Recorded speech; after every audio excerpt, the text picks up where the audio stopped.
Halloween 3 Season of the Witches, directed by Tommy Lee Wallace, who is known to direct the It miniseries, and stars Tom Atkins. The film tells a story about the Silver Shamrock Company making masks for Halloween, but when a bunch of murders are tied to the company, Tom Atkins and a girl had to go and try and infiltrate the building and headquarters of Silver Shamrock to try and figure out what is really going on. I've always enjoyed this film for a long time. I thought it was a really fun Halloween themed film that centers around the holiday very well and has a nice creep factor to it.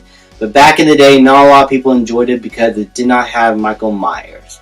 That is very unfortunate. People were very specific back in the day what they want, and it kind of is for the worst because it just got a bunch of sequels that are mostly the same thing, like Friday the 13th or Nightmare on Elm Street, like how we're now getting sequels to superhero movies now that are basically the same types of films. So I guess it's a rinse and repeat cycle, just with different genres.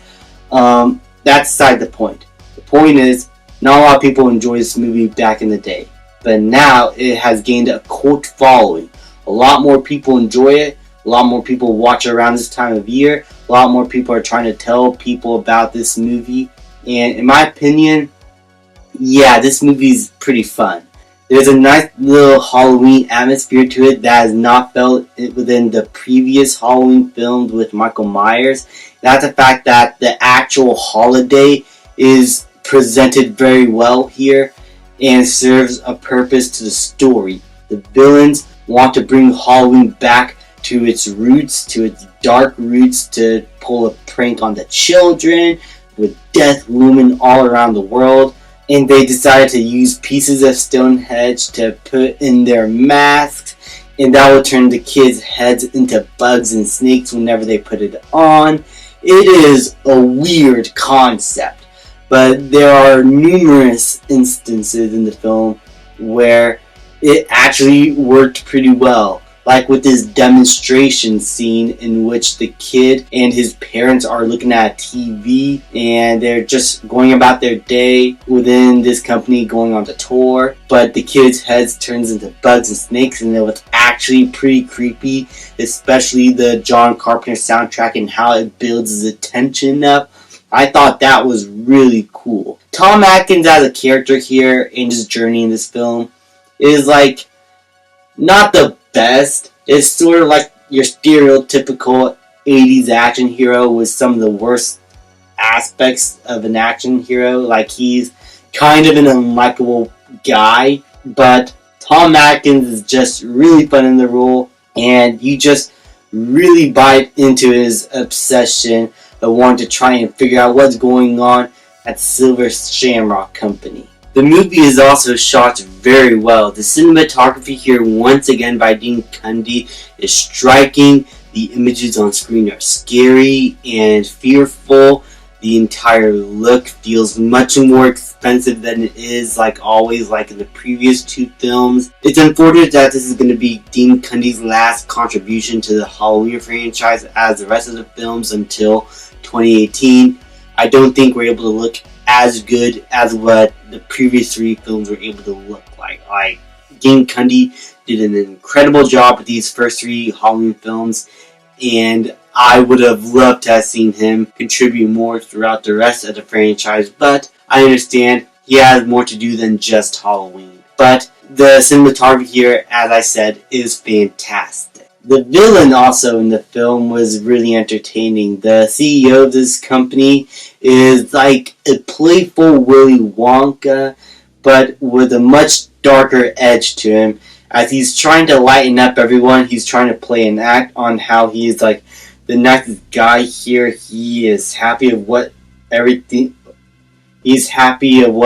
is doing at this company. He's proud of his product.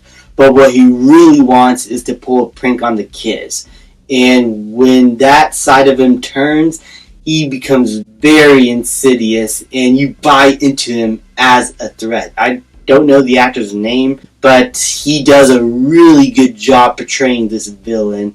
and I just loved every second he is on screen. He is quite possibly my favorite character in the entire film. As I mentioned before, the John Carpenter and Alan Howarth soundtrack is really good here. This is probably amongst my favorite soundtracks in the entire franchise, mostly due to the way they use synthesizers here and how it slowly builds tension up.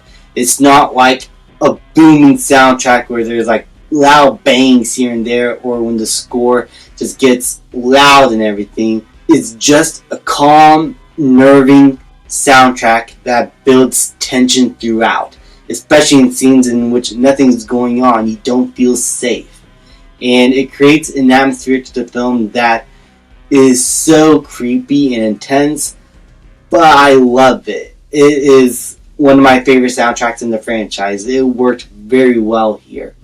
I say that story and pacing is pretty intriguing throughout. Like, the pacing of the film worked very well.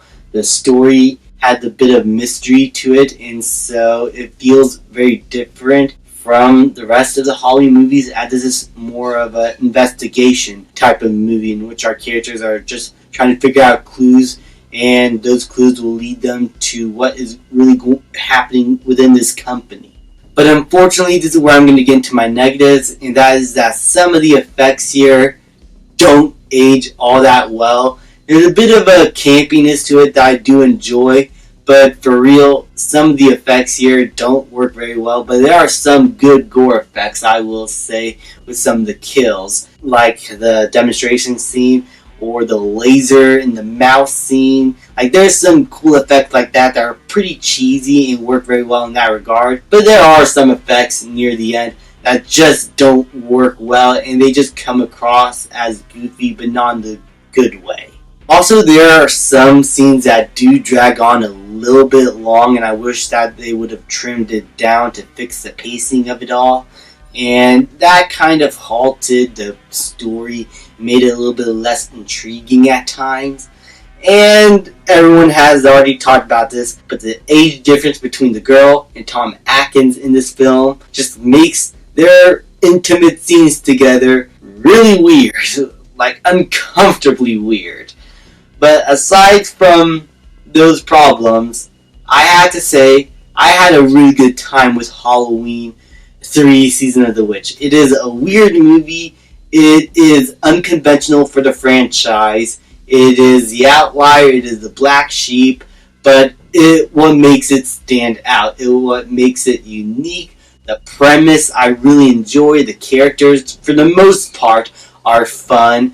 The entire vibe and atmosphere to the film is really solid. Overall, I would say that this is more so of a guilty pleasure type of film for me. But I do think there's enough in the film that merits another rewatch, because I really do think this is an underrated Halloween film, especially for the holiday. And for that, I'm going to give Halloween 3 Season of the Witch a B+. Thank you guys so much for watching. Please like, subscribe, comment, and I will see you guys next time.